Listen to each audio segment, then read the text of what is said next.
When we think of Elon Musk, one of the first things that comes to mind is his fearless approach to failure. He's not afraid to let rockets explode if it means pushing the boundaries of innovation.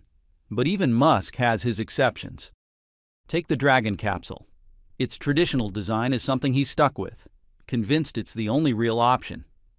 Enter Sierra Space, a bold company based in Louisville. That's challenging that notion entirely. So, why can Sierra Space do what Musk calls impossible? Find out in today's episode of Techmap. Have you ever wondered why NASA chose a winged spaceplane design for the Space Shuttle, even though it's an orbital vehicle? Well, a big reason comes down to the people behind it. Some of NASA's engineers were trained in aeronautics, so they naturally viewed spaceflight as an extension of atmospheric flight. That mindset led to a preference for a gliding orbiter that could land like a plane rather than splash down like a capsule. This is where the shuttle's cross-range capability comes in, the ability to maneuver during re-entry and touchdown on a runway. But there was more to the story than just engineering philosophy. Political and budgetary pressures played a role, too.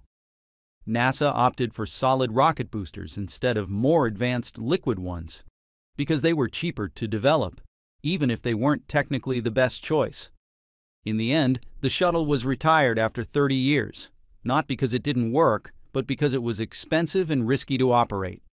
The Challenger disaster in 1986 and the Columbia disaster in 2003 underscored its safety issues. Features like the shuttle's large delta wings and thousands of fragile heat shield tiles, originally added to meet Air Force demands, made the system heavier, more complex, and harder to maintain. The harsh lessons from the shuttle era pushed NASA back toward a more reliable and cost-effective design, the capsule. This return to basics has shaped NASA's later programs, including the Commercial Crew Program. Companies like Boeing and SpaceX embraced the tried-and-true capsule model, heavily inspired by the Apollo command modules. Capsules are simpler, with fewer moving parts, and inherently safer during launch and re-entry. Plus, they're cheaper to build and maintain. That brings us to the Dream Chaser, a spaceplane developed by Sierra Space. NASA initially passed on it for crewed missions because of its complexity, and the fact that it wasn't ready to carry astronauts at the time. But in 2016, NASA gave the Dream Chaser another shot, this time as a cargo hauler.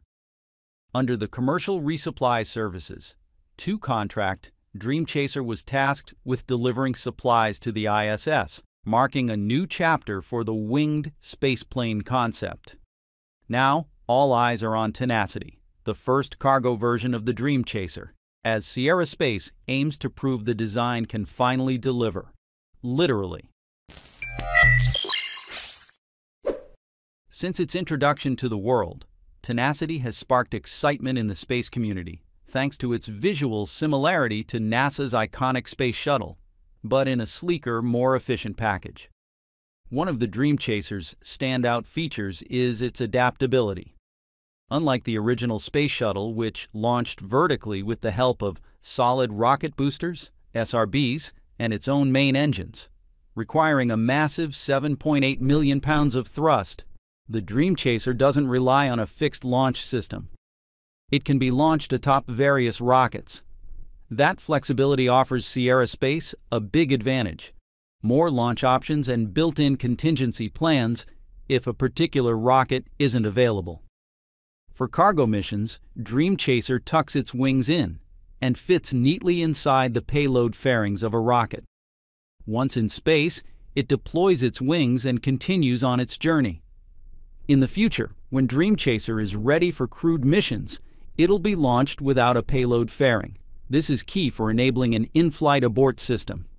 To put things in perspective, the Space Shuttle was as long as a DC-9 aircraft, about 122 feet or 37.2 meters. Its massive payload bay stretched 18.3 meters long and 4.6 meters wide, allowing it to carry everything from satellites and science instruments to whole modules for space stations. These payloads could weigh up to 27,500 kilograms, 60,600 pounds in low Earth orbit. Dream Chaser is more compact, just 30 feet 9 meters long, or about 1/4 the length of the shuttle. But when paired with Sierra Space's Shooting Star transfer vehicle, it can deliver up to 5,500 kilograms of pressurized and unpressurized cargo to the ISS. That includes essentials like food, water, equipment, and science experiments. And when it returns to Earth, it does so gently with a runway landing. The shuttle's interior volume, not counting the airlock, was 67 cubic meters. Tenacity offers 33 cubic meters of pressurized space when you combine the spaceplane and its cargo module. That smaller size makes Dream Chaser easier to handle and more sustainable in terms of operations, while also helping cushion fragile payloads during its mild 1.5 G runway re-entry. A major difference between Dream Chaser and the shuttle lies in the thermal protection system. The shuttle had about 24,000 heat shield tiles, 12 times more than Tenacity, due to its larger size. These tiles were highly customized, built with complex curves and intricate interfaces that added massive complexity and maintenance challenges.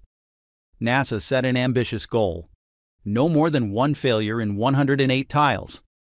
But just inspecting and replacing tiles between missions consumed a huge amount of time and resources. Dream Chaser uses only around 2,000 thermal tiles, each designed to protect the vehicle from the intense heat of re-entry, up to 3,000 degrees Fahrenheit, while keeping the interior at a cool 350 degrees Fahrenheit. Sierra Space claims its tiles are both stronger and lighter than those used during the shuttle era. Each tile is 10 by 10 inches, compared to the shuttle's 6 by 6 inch tiles. That means fewer tiles are needed, which helps reduce the overall risk and simplifies maintenance. To meet modern safety standards, the TPS must withstand micrometeoroid and orbital debris impacts. Dream Chaser's tiles are built with that in mind, ensuring both cargo and potential future crews are protected throughout the mission. To enhance thermal efficiency in orbit, Sierra Space added white tiles in addition to the traditional black ones, which reflect more heat from the sun and help regulate onboard temperatures. And when it comes to bonding those tiles, Sierra Space uses room temperature vulcanizing RTV silicone. This material excels in high heat environments, making it ideal for space missions. But they don't stop there. Every tile bond is rigorously tested using a pull mechanism to ensure it holds up under pressure. Even the smallest failure could be catastrophic, so this testing is a crucial part of the quality control process. All of this reflects Sierra Space's commitment to engineering a vehicle that's not only cutting-edge and efficient, but safe and reliable for the next generation of space missions. In a major step forward, Sierra Space is teaming up with the U.S. Department of Energy's Oak Ridge National Laboratory, ORNL, to create a next-gen thermal protection system. Their new heat shield design leverages silicon carbide-based materials, known for high-temperature durability and reusability. These tiles are made from a proprietary composite that's as strong as carbon fiber, but with the thermal stability of ceramics, exactly what's needed to face re-entry temperatures above 3,100 degrees Fahrenheit, 1,704 degrees Celsius, at speeds beyond Mach 17, or roughly 13,000 miles per hour. What makes this such a breakthrough? The outside of the tile resists the searing heat, while the inner layer insulates and protects the rest of the spacecraft, keeping it at safe, stable temperatures. That added safety and durability reduces the maintenance burden and extends the life of the heat shield. Massive wins for operational efficiency. Compare that to the Space Shuttle. Its exterior tiles were only expected to survive about 5 missions per year. Dream Chaser's new tile design? It's aiming for at least 15 missions before needing a major refresh. That's a game changer, and with NASA already contracting Dream Chaser for ISS resupply flights, this upgrade fits perfectly into their long-term mission goals. The new tiles also contribute to better commercial payload performance, thanks to their lighter weight and ability to preserve the spacecraft's aerodynamic shape, even after repeated heat exposure. Keeping a consistent outer mold line is important for reusability. It keeps the aerodynamics the same to allow the vehicle to fly as designed, declared Greg Larson, ORNL Principal Investigator. Nothing is easy. It took both groups more than 3 decades to design the new system. Now Sierra Space and ORNL are just at the beginning. They plan to patent the tech, then run the tiles through a gauntlet of real-world testing. Next stop, NASA's Ames Arc Jet Complex, a one-of-a-kind facility designed to simulate the extreme heating experienced during hypersonic atmospheric entry. After that, they'll work to bring down production costs using cutting-edge manufacturing techniques, getting ready to install the system on future Dream Chasers, including the next vehicle, named Reverence. This progress marks a huge leap in what has long been considered one of the hardest parts of building spacecraft, the heat shield. Even Elon Musk has said that making a fully reusable thermal protection system is the biggest engineering challenge in spaceflight. It's not just about withstanding heat, it's about the materials, structure, and long-term reliability.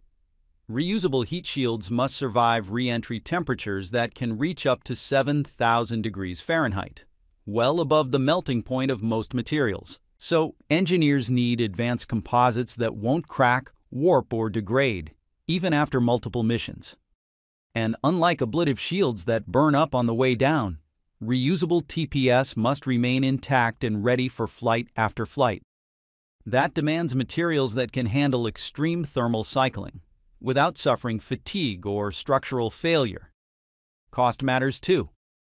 If your shield is reusable but requires hours of inspections, touch-ups, or replacements after every flight, it's not scalable.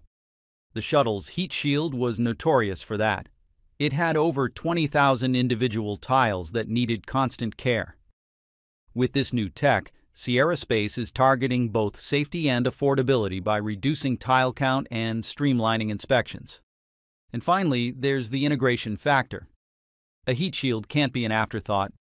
It must fit seamlessly into the spacecraft's aerodynamic design, structural layout, and mass distribution, especially for future missions that go far beyond Earth orbit. As space companies gear up for rapid reuse and deep space exploration, everyone is chasing that perfect balance of durability, reusability, and efficiency. Billions are being poured into R&D and testing. And yes, not every attempt will succeed. But that's the nature of innovation. Even if the dream of routine space travel still feels out of reach, breakthroughs like this bring it closer, one tile at a time. This is the amazing astronaut Suni Williams. Look at that bright smile. She's even waving at everyone. It's safe to say she and her crew had a fantastic time aboard SpaceX's Crew Dragon. Sure, part of that joy comes from finally returning to Earth after being stuck on the International Space Station with Butch Wilmore for 286 days. But the real reason behind that excitement? She's never flown on a spacecraft this modern, this safe, and this comfortable. It truly blew her away. Her reactions and feelings about Dragon are priceless after all.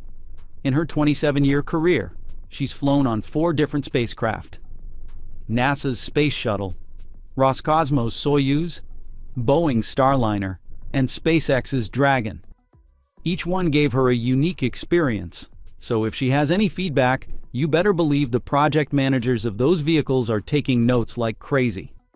At a press conference after their splashdown at Johnson Space Center in Houston on March 31, 2025, Suni Williams and Butch Wilmore both expressed satisfaction with the Crew 9 rescue mission. Suni said, "Dragon is truly an amazing vehicle. We felt safe and well supported throughout the entire trip back." Butch agreed, adding, "The journey home was smooth.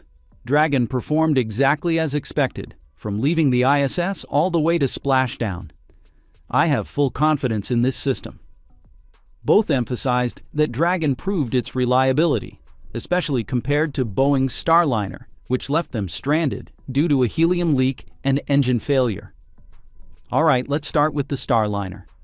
This spacecraft was developed around the same time as Dragon, and honestly, it's pretty impressive in its own way. The white and blue color scheme gives it a modern vibe, And the interior looks spacious, about 11 square meters, enough to carry up to 7 astronauts. But since it hasn't officially entered regular service yet, it's still unclear how many crew members NASA plans to fly per mission. Now, while the cabin space is technically larger, it feels tighter on the inside because of bulky hardware sticking out. The design lacks that sleek, refined feel. The reclined seats don't exactly scream elegance, and the control panel. It's filled with physical buttons and switches. No touchscreens here. Honestly, it feels more like a cockpit from the 1970s than a next-gen spacecraft. Overall, Starliner hasn't exactly won over even its own astronauts just yet. At the post-landing press conference at Johnson Space Center on March 31st, Suni Williams shared her thoughts. Starliner has potential, but there are still some issues that need to be worked out. Butch Wilmore agreed. We ran into some challenges with Starliner.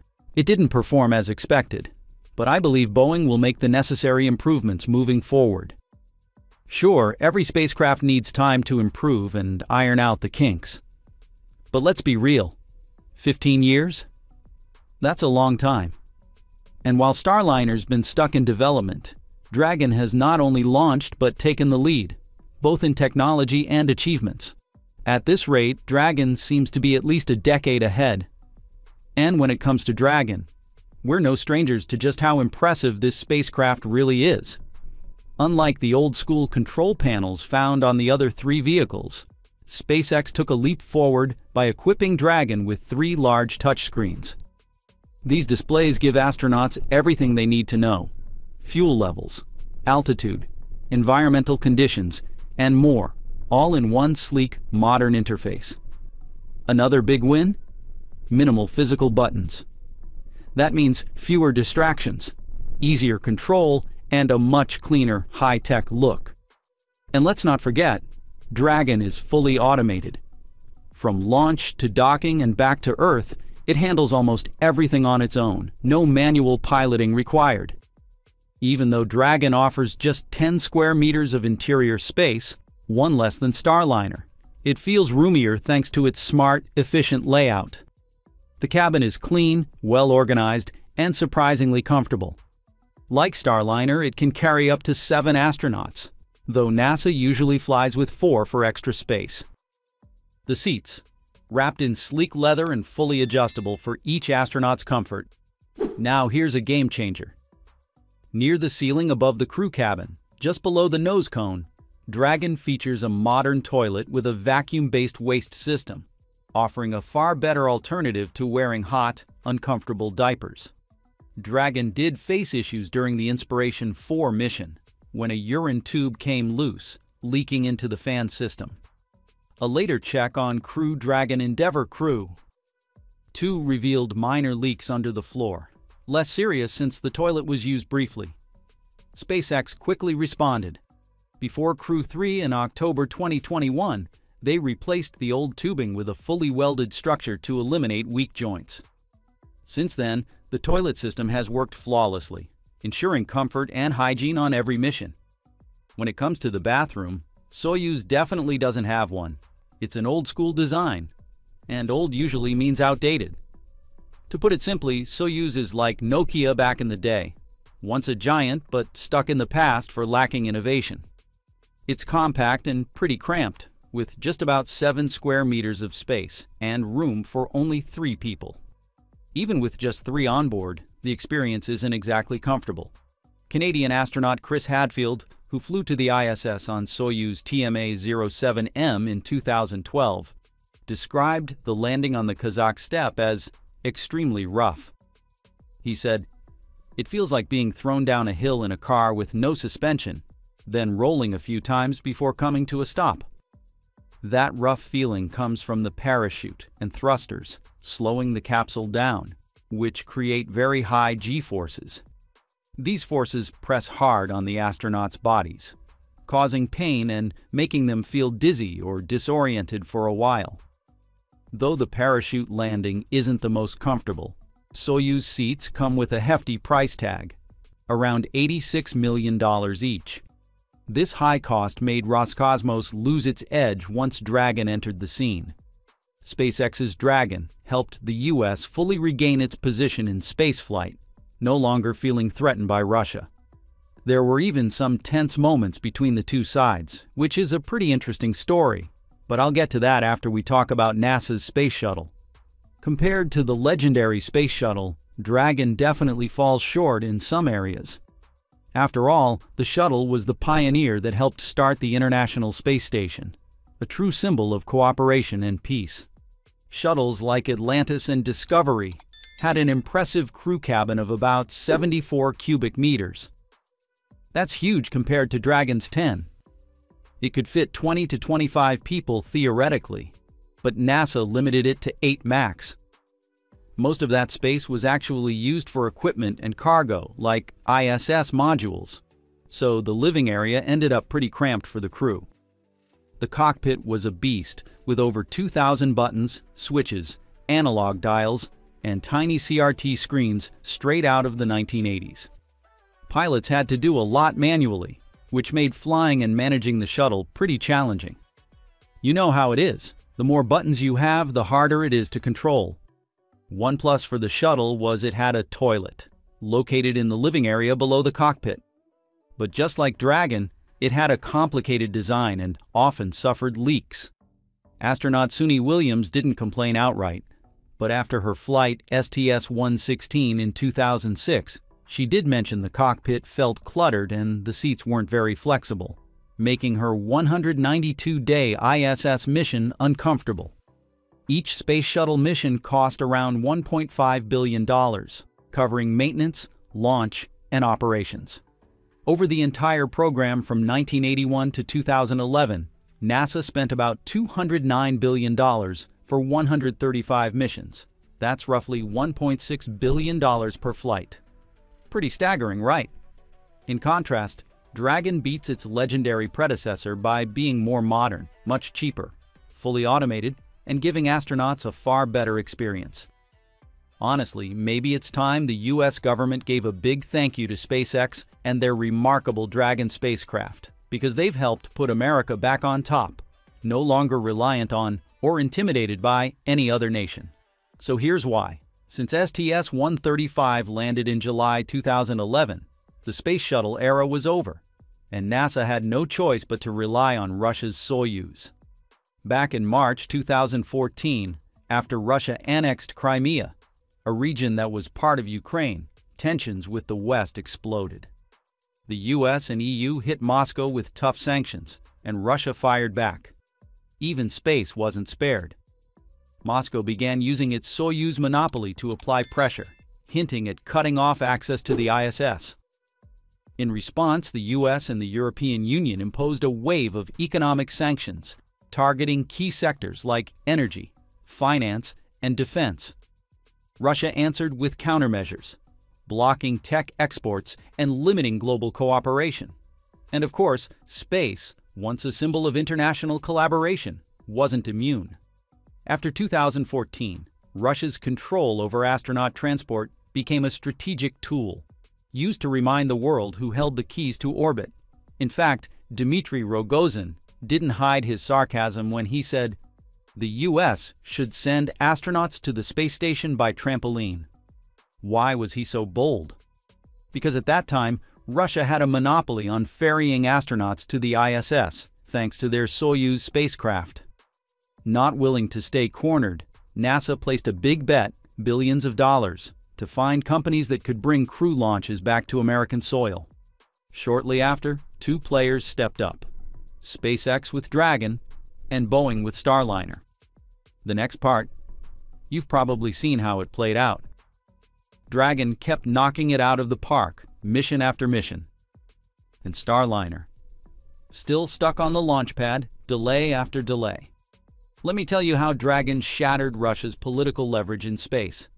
Back in 2010, the Space Shuttle was still flying, and the cost per seat to the ISS was just over $20 million. But after the shuttle retired, Russia took full advantage of their monopoly and arguably used it as payback against the US for the sanctions imposed on them. In 2013, the cost of a single seat on Soyuz had skyrocketed to around $55 million, the kind of money you could spend on one, maybe even two ultra-luxury mansions in Beverly Hills. And it didn't stop there. Over the years, the price just kept climbing, reaching a jaw-dropping $90 million per seat in 2020. Then came Crew Dragon, and it flipped the script. After nailing its Demo 2 mission in May 2020, NASA was finally free from relying on Russia's Soyuz to send astronauts into orbit. NASA said each Crew Dragon seat costs about $55 million, which put serious pressure on the Russians. A few months later, in October 2020, Roscosmos director Dmitry Rogozin had no choice but to slash Soyuz ticket prices by 30%, bringing them down from $90 million to roughly $65 million. But even with the discount, Soyuz couldn't claw back much of the market, and that political leverage they once held, it vanished. NASA's proposed 2026 budget is turning heads, and for good reason. It marks a dramatic shift, winding down key elements of the Artemis program. We're talking about retiring the Lunar Gateway space station, the Space Launch System rocket, and the Orion crew capsule, all after just 2 more missions. Given the program's track record of delays and budget overruns, this move might not shock many. But it does come with some disappointment, especially for fans of SpaceX, because it effectively cancels one of their most. Now, Dragon XL isn't just a larger version of SpaceX's existing Dragon. It's a dedicated cargo vehicle built specifically for deep space, intended to revolutionize how we deliver supplies beyond Earth. Under NASA's Gateway Logistics Services contract, Dragon XL, launched atop the powerful Falcon Heavy, was set to begin lunar deliveries sometime between 2025 and Artemis 4's crewed mission in 2028. But if Lunar Gateway is off the table, Dragon XL's future looks bleak. It was designed to dock with a lunar orbiting station, and it's far too big and over-engineered for simpler missions like resupplying the ISS. So, is this the end of SpaceX's Lunar Dragon dreams? Not quite. Enter the Gray Dragon concept, an idea put forward by Dr. Robert Zubrin, president of Pioneer Astronautics. Back in 2020, Zubrin penned a compelling article titled, "Send the SpaceX Dragon to the Moon." According to him, NASA's SLS isn't strong enough to send Orion all the way to low lunar orbit and still return it safely, unlike the Apollo-era missions. That's why NASA envisioned the Gateway, a sort of halfway house in high lunar orbit. The problem? This detour makes the mission far more complex and fuel-hungry, especially for landers trying to get from Gateway to the Moon and back. It's like using a Rube Goldberg machine to do a simple task, and it's both expensive and time-consuming. Zubrin proposes an alternative. Why not use SpaceX's existing Crew Dragon capsule instead of Orion? Crew Dragon weighs around 9.5 tons, slightly heavier than Apollo's capsule, but offers much more interior space. It's dramatically lighter than Orion's 26.5-ton bulk and comes at a fraction of the cost. With a few upgrades, like extra oxygen storage for a 6-day round trip, Crew Dragon could be moon-ready. The best part? We don't need to wait for the SLS. Falcon Heavy is already operational and more than capable of launching Crew Dragon to the Moon and bringing it back. No gateway required. Zubrin envisions a first mission similar to Apollo 8, an uncrewed or crewed lunar flyby to prove the concept. After that, a lunar landing could follow using a separate lander, launched by another Falcon Heavy. Yes, it still requires 2 rockets, but they're affordable, reusable, and already flying, unlike SLS, which costs 10 times more. NASA has already contracted Blue Origin, Dynetics, and SpaceX to develop moon landers. Zubrin argues that SpaceX, the force behind Dragon, has the innovation and drive to make this new approach work. In short, adopting the Gray Dragon plan aligns perfectly with NASA's evolving priorities, focusing on commercial partnerships rather than relying on expensive legacy systems. It's a faster, more efficient path to lunar exploration, and one that could reignite American leadership in space by leveraging private sector innovation. So what do you think? Does the Gray Dragon concept excite you as much as it excites us? Drop a yes in the comments if you're ready for a new era of moon missions. So if the Gray Dragon is built, have you ever wondered how that compares to SpaceX's Dragon XL, which was built specifically for NASA's now shaky Lunar Gateway program?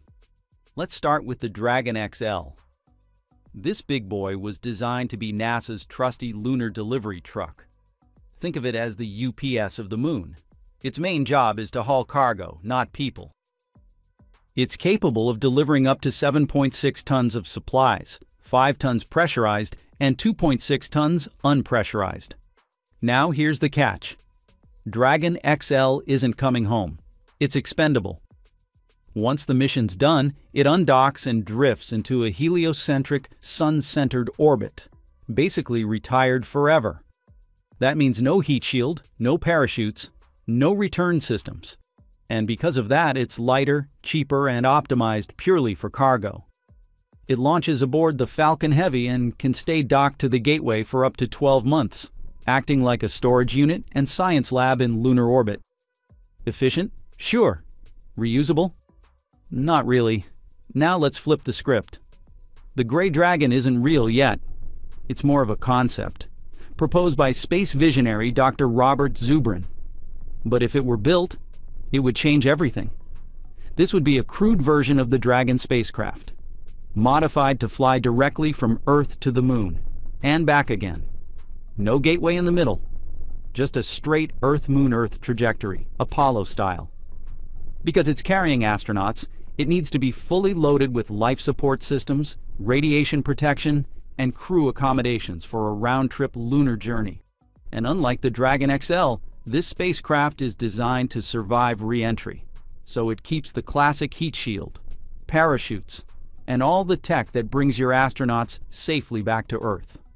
Yeah, it's heavier and more complex, but it also opens the door to independent lunar missions, with or without NASA. The Gray Dragon could team up with a separate lunar lander, launched on another Falcon Heavy, allowing astronauts to orbit the Moon and then touch down using a commercial lander. No need for the costly and delayed SLS rocket. No need for gateway. Although the concept of the Gray Dragon is still just a proposal, NASA has developed a detailed backup plan without the lunar gateway. This plan blends the agency's flight-proven hardware, like the Orion spacecraft and the powerful SLS rocket, with next-generation, cost-efficient technology, such as SpaceX's Starship.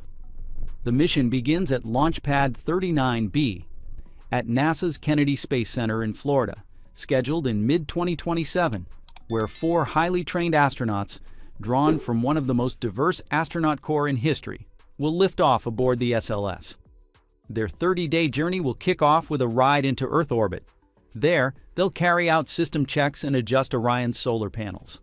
Following that, the SLS's interim cryogenic propulsion stage will provide the critical boost needed for a translunar injection, launching them on a path to the Moon. Over the next few days, the crew will make minor engine corrections to align with the Moon's gravitational pull.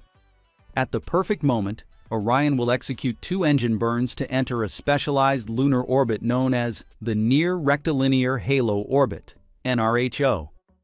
This orbit was selected from hundreds of candidates because of its long-term benefits.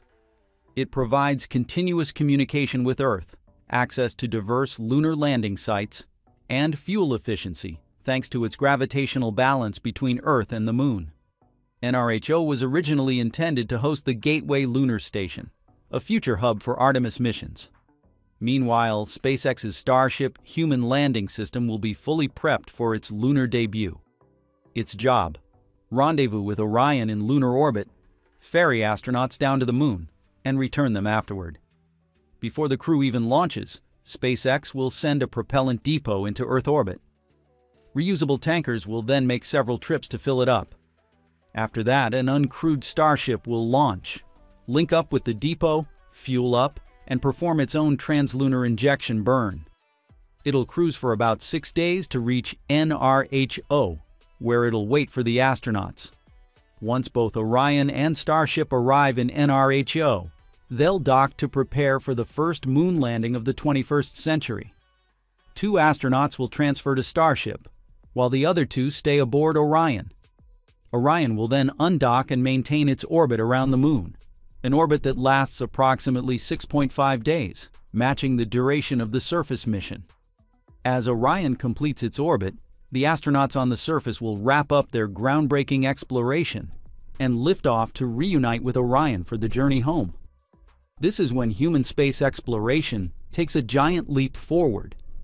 Once on the lunar surface, the astronauts will carry out groundbreaking scientific work both inside Starship and during multiple moonwalks. Clad in next-generation spacesuits designed by Axiom Space, they'll exit through an airlock and descend to the moon's surface using Starship's elevator. These advanced suits offer greater mobility and flexibility than anything used before, allowing the crew to explore more terrain than previous lunar missions ever could. While on their moonwalks, the astronauts will capture stunning photos and video, study the geology, collect samples, and gather critical data to accomplish a wide range of scientific goals. The South Pole region of the Moon, where Artemis 3 will land, looks dramatically different from the equatorial regions explored during the Apollo missions. With the Sun hanging low near the horizon, the crew will traverse landscapes bathed in long shadows using headlamps and navigation tools to guide them through this otherworldly environment. The discoveries they make here will deepen our understanding of the Moon's South Pole, its history, and even broader questions about our solar system. Back on Earth, Mission Control will stay in constant contact with the astronauts, receiving updates on what they're seeing, hearing, and experiencing in real time. Thanks to cutting-edge communication systems, high-quality images and video will stream back to Earth, allowing people everywhere to witness this historic mission as it unfolds. After approximately 6.5 days on the Moon, the astronauts will launch from the surface aboard the Starship Human Landing System to rendezvous with Orion in lunar orbit. Once docked, the team will spend up to 5 more days in space, transferring precious lunar samples and preparing for the journey home. When the time is right and all 4 crew members are safely aboard Orion, they'll fire its engines to slingshot around the Moon and begin their return to Earth. During re-entry, Orion will blaze through Earth's atmosphere at speeds nearing 24,855 miles, about 40,000 kilometers per hour. Its descent will be slowed by 11 parachutes before finally splashing down in the Pacific Ocean. Recovery teams from the U.S. Coast Guard and U.S. Navy will be ready and waiting to safely bring the crew and their spacecraft back home.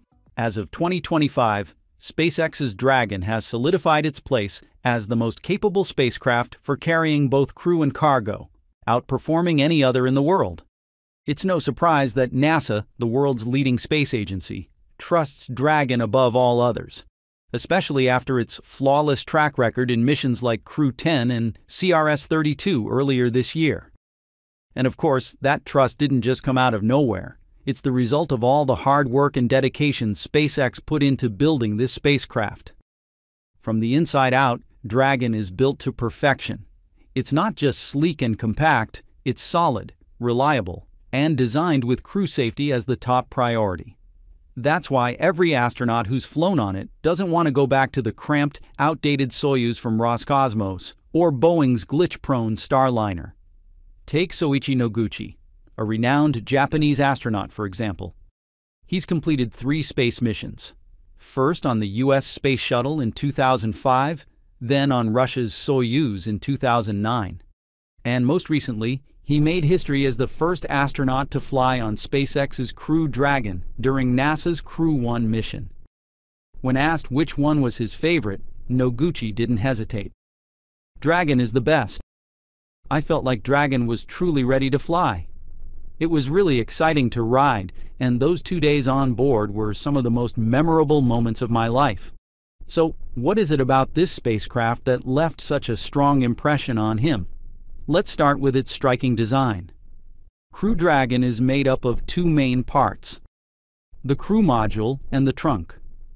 The crew module is where the astronauts sit during the mission, and it's inspired by the Apollo command modules that once took astronauts to the moon. Then there's the trunk, which holds the solar panels, radiators to get rid of excess heat, space for cargo, and fins that help keep the spacecraft stable during emergency aborts. When you put both parts together, the whole thing stands about 8.1 meters tall and 4 meters wide, a bit bigger than Russia's Soyuz, which is around 7.5 meters tall and 2.72 meters in diameter. That larger size gives Crew Dragon a big advantage: more room for the astronauts. A Soyuz capsule can only carry 3 people, but Crew Dragon can seat up to 7. Now NASA usually sends no more than 4 astronauts at a time under the Commercial Crew Program, but the extra space can be used for cargo, medical supplies, or food for the astronauts already working on the ISS. Soyuz, on the other hand, doesn't exactly leave a great impression. It's just too small and cramped, complained Dutch astronaut André Kuipers from the European Space Agency, talking about Russia's spacecraft. Design-wise, the interior of the spacecraft features a sleek, minimalist look in black and white. It really gives off the vibe of a futuristic space war vehicle, like something straight out of a sci-fi movie. There are so many cool details inside that it's honestly hard to know where to start. Alright, just begin with the seating arrangement. All 7 seats on the spacecraft are ergonomically designed to hug the astronauts' bodies, kind of like Formula One racing seats, but optimized for space. Each one can be adjusted to fit the individual astronaut perfectly. Along with the seats comes a harness system that secures the shoulders, chest, and hips, keeping the astronauts firmly in place during launch and landing. But here's the really cool part, something you won't find on any other spacecraft. Each seat has a built-in connection port for SpaceX's IVA suits. These ports supply oxygen from the ship to the suit, monitor vital signs like heart rate and body temperature to catch any health issues early, and even provide cooling inside the pressurized suit to keep things as comfortable as possible. And that's not all.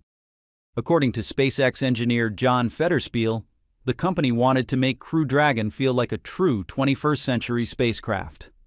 He explained, "Probably one of Dragon's biggest features is the touchscreen interface. We designed it not just to be highly functional, but also with the user experience in mind." NASA's older capsules, Mercury, Gemini, and Apollo, were built more like airplane cockpits. Their metal control panels were packed with hundreds of switches, knobs, indicator lights, and analog gauges. The onboard computers were simple and operated using mechanical keyboards. The commander flew those spacecraft almost like a plane, using a control stick to manage speed, altitude, and direction. SpaceX took the crew experience to the next level.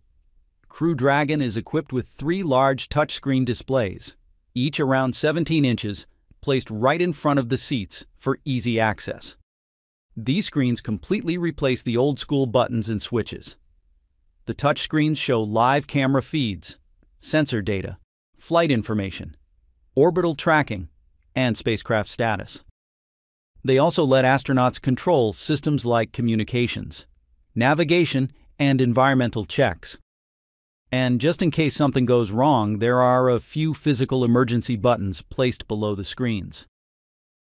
If you had to compare, Soyuz is like an old-school Nokia phone from the early 2000s, all buttons and no flair, while Dragon is more like a modern smartphone, miles ahead in terms of tech. But most of the time, Dragon flies on its own. The spacecraft is so advanced that astronauts barely have to do anything. It's almost fully automated. And if the automation doesn't take care of the problem, then the ground team is your next line of defense, said Doug Hurley, commander of SpaceX's first crewed mission, Crew 1. He was referring to SpaceX's ground controllers, who can troubleshoot and send commands to the spacecraft from mission control. Only if both the onboard systems and the ground team can't fix the issue do the astronauts need to step in and take manual control. Pretty impressive, right? And there's still plenty more to get excited about, like the cupola, a massive glass dome that SpaceX specially designed for certain missions.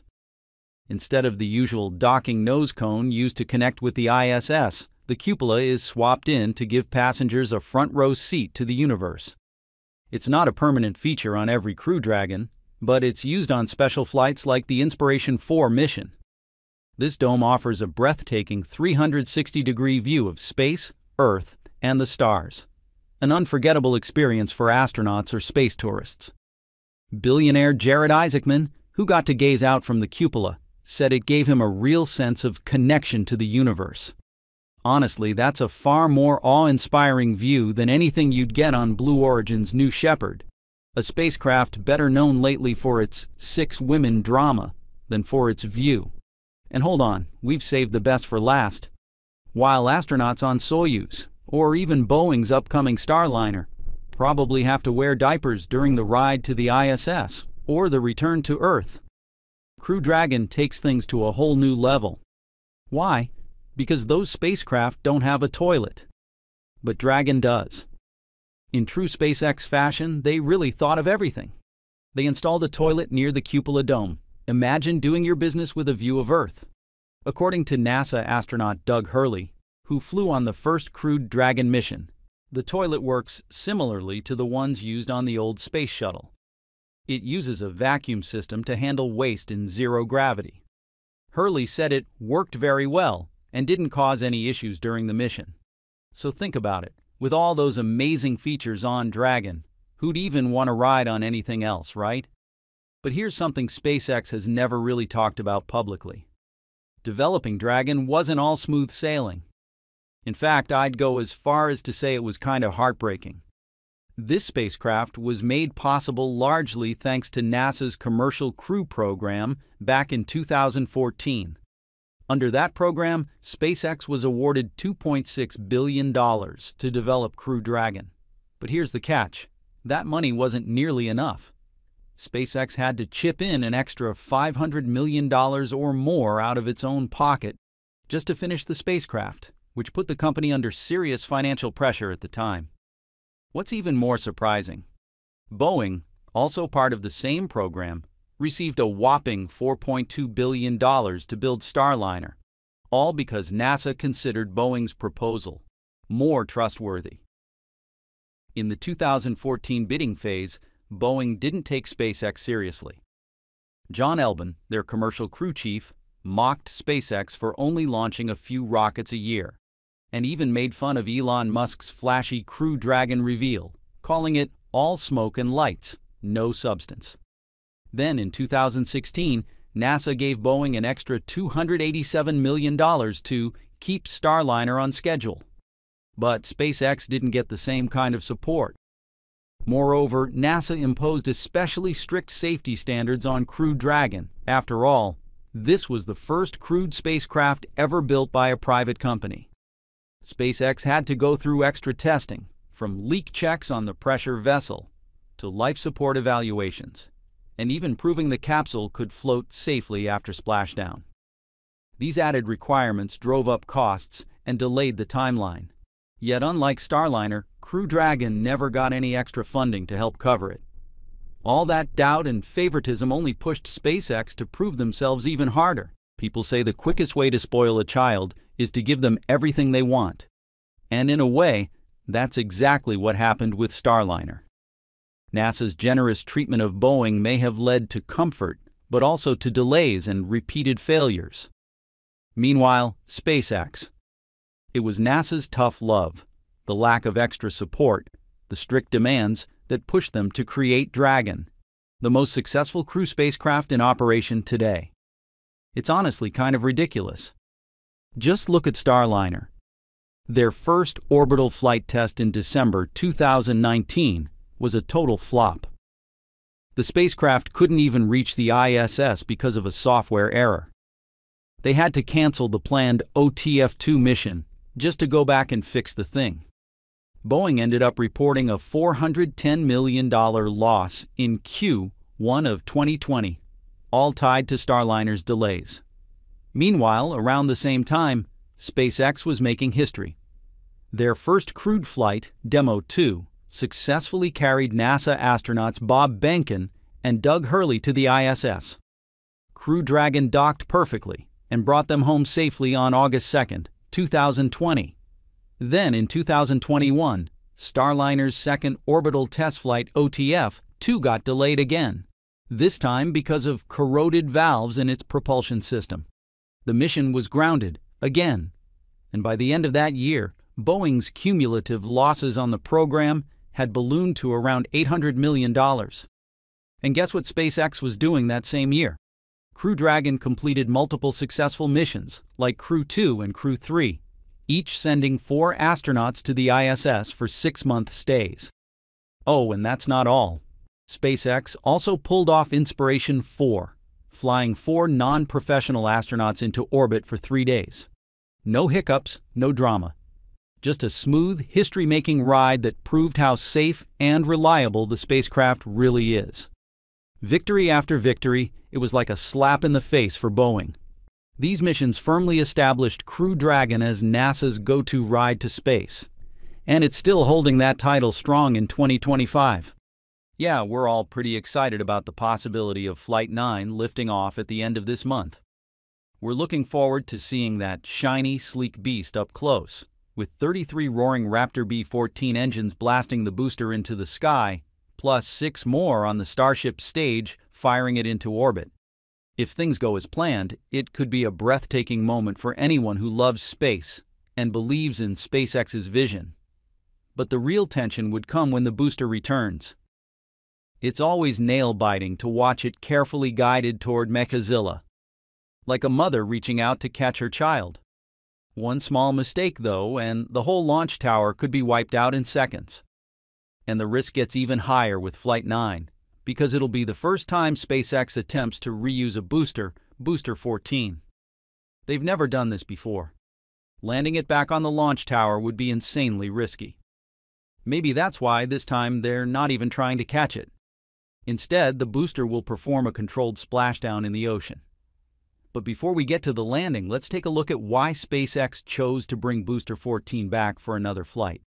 So here's the thing. During Flight 7, Booster 14 actually performed really well. When it launched at 4:37 p.m. Central, all 33 Raptor engines lit up and worked smoothly through ascent. The hot staging was clean. That kicked in at about 64 kilometers up.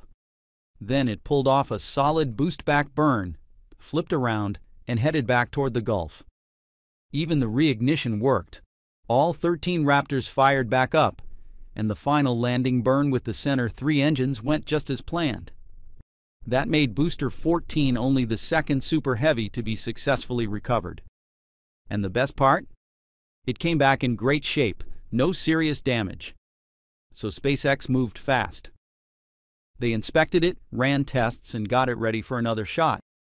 By the end of last year, it passed more static fires, got some upgrades, and even had its hot staging ring reinstalled on December 23rd.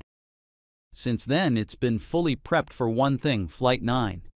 Also, reusing Booster 14 is part of SpaceX's bigger strategy to make Starship fully reusable, just like Falcon 9. The ultimate goal here is to cut down costs. Even a single reuse could save SpaceX around $30 to $50 million compared to building a brand new booster from scratch. And you know it, chasing the Mars dream isn't cheap, so the more they can save, the better. All right, back to the point. SpaceX won't be catching Booster 14 with Mechazilla this time. Instead, it'll be landing in the ocean. That's a strategic decision to prioritize other mission objectives and minimize risk. Like I said earlier, this is the first time a Super Heavy booster is being reused. No one knows what kind of issues might pop up during the flight, or if it'll even succeed. So yeah, safety comes first. Before this, Booster 13 had trouble too. During Flight 6 in November 2024, SpaceX had to cancel the catch attempt because of a launch tower issue. This raised doubts about the booster catching system, especially the chopsticks arms. To avoid risking damage to the expensive and crucial tower, SpaceX likely chose the safer option, letting Booster 14 land in the water. It's not just the booster that can fail, the OLIT system can too. Another reason is that Pad A launch tower is currently the core of all Starship launches at Starbase. Serious damage could delay launches by 6 months to a year, and SpaceX is racing to meet big goals like NASA's Artemis contract in 2027. A controlled splashdown removes the risk of tower damage or crashes. This choice might also come from the need to focus on fixing issues with Starship's upper stage, which failed in the last 2 flights, Flight 7 and 8, due to engine problems. By going for a simpler landing method for the booster, SpaceX can put more energy into testing and improving Starship Block 2, especially its heat shield and re-entry capabilities, without adding the extra challenge of catching it with the tower. Besides the ocean landing, Flight 9 has another big goal: getting Starship into orbit for the first time. Even after 8 test flights, Starship hasn't completed a real orbital mission yet. That's why SpaceX is pushing harder than ever to hit this milestone on Flight 9, especially with the space race heating up this year. Back in January, Blue Origin made headlines when their New Glenn rocket unexpectedly reached orbit on its very first launch. That was a huge achievement for a company that hadn't completed an orbital mission in its 24-year history. Although their landing attempt failed, successfully reaching orbit with a methane-powered rocket, technology similar to Starship's, put Blue Origin into much tougher competition with SpaceX. And for the first time, Starship will carry actual cargo on this mission: Starlink satellites. Successfully delivering Starlink to orbit will prove Starship isn't just a prototype anymore. Block 2 is ready for real missions. As of September 2024, Starlink has 4.6 million subscribers worldwide, up from 1 million in 2022, creating a steady revenue stream. Starlink also landed big contracts with airlines like United and Air France, cruise lines such as Carnival and Royal Caribbean, and the military, including a $537 million deal with the Pentagon to support Ukraine through 2027. So Starlink is a solid cash cow funding Starship's development. If Starship Flight 9 or later missions succeed, it'll be a huge win for Starlink thanks to Starship's superior launch capacity compared to Falcon 9. This means lower costs, bigger scale, and wider service coverage. Right now, SpaceX mostly launches Starlink version 2 satellites, which are bigger and weigh about 1.5 tons each.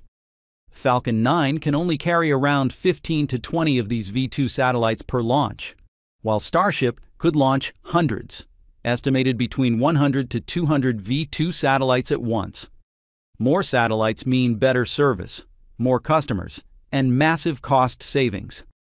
Starship launches are expected to cost around $10 million or less per flight, while Falcon 9 internal launches for Starlink are estimated at $40 to $60 million each, and even more for commercial missions. So switching to Starship could save tens of millions every launch. Exactly the goal Elon Musk has been chasing since he entered the space industry.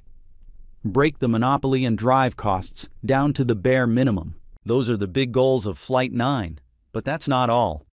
Just when the excitement was already building, Elon Musk dropped a fresh update that got everyone buzzing. We've now received the clearest signal yet, straight from Musk himself on X. He kicked things off with a short but loaded message: soon it'll fly. And he didn't stop there. He followed up with something more detailed. Just before the Starship flight next week, I will give a company talk explaining the Mars game plan in Starbase, Texas. That will also be live-streamed on X. Now let's zoom in on the first part, just before the Starship flight next week. That's a direct confirmation. If Musk's words hold true, we're looking at a possible launch sometime in the 4th week of May, between the 21st and 25th. This lines up with other recent statements and activity spotted at Starbase. And it's kind of a big deal. It's been about 2.5 months since Flight 8, and now SpaceX seems confident that Flight 9 is ready to go. That gap actually makes sense. Each Starship test flight brings new upgrades and improvements, so they probably needed the time to get everything dialed in. This time around, they're not just aiming for the usual flight objectives. They're also likely using Flight 9 to move closer to something much bigger, the orbital refueling system, a key piece of the puzzle for the Artemis mission. Why the orbital refueling system? Let me break it down for you. After test flights 7 and 8, where Starship faced issues like fuel leaks and excessive vibrations that caused loss of control, Flight 9 is set to test the technical upgrades on the current Starship V2. The goal? To improve the upcoming Starship V3, especially fixing those vibration problems and fuel leaks, making sure the system stays stable in space. Back in early March, Elon Musk confirmed this on X, tweeting, "There is a good chance of achieving full reusability of Starship this year. Full and immediate reflight of Starship, along with orbital refilling, probably happens next year." More recently, he announced he'll reveal detailed Mars mission plans live from Starbase on X. That's a big deal because the orbital refueling system is absolutely essential for Artemis and any future Mars trips. So, these updates make it clear. Starship V3 is coming sooner than we thought, and the refueling system rollout is right around the corner. Let me give you even clearer proof. On May 14th, eagle-eyed observers spotted a new component being moved at SpaceX's Starbase production facility. This wasn't just any part, it's a unique section of Starship made up of only 2 ring tanks. This unique piece seems to fit right between the liquid methane and liquid oxygen tanks on Starship. What's really cool is that it includes parts of the docking system and new quick disconnect holes, though no actual QD hardware is installed yet. Check this out. The design looks a lot like the booster's quick disconnect, so it might be a similar docking system, but with some hardware built directly into the QD plate. This strongly suggests SpaceX is gearing up for orbital refueling with a new tanker design. Although SpaceX hasn't officially confirmed the purpose of this new part, many believe it's directly related to orbital refueling. Let me explain how it works. Once docked successfully, the QD ports on this section will connect the fuel lines between the 2 ships. These QD holes are designed to create a tight seal, preventing leaks of supercold fuel, liquid methane at around -161 degrees Celsius, and liquid oxygen near -183 degrees Celsius. After the connection is secure, automatic or remote-controlled valves will open, allowing fuel to flow slowly from the tanker to the main ship. This slow transfer helps avoid fuel boiling caused by pressure and temperature changes or vibrations that might disrupt the connection. Then the tanker will use special pumps to push the liquid fuel through the lines into the main ship's tanks. SpaceX has developed advanced pumping systems to handle these super cold fuels in zero gravity, where there's no gravity to help fuel flow naturally. Once refueling is complete, the QD ports close to prevent any leftover fuel from leaking. The docking system then detaches, letting the 2 ships separate safely. Mechanisms on this part, like locking pins or mating rings, ensure the undocking happens smoothly without damaging either ship's structure.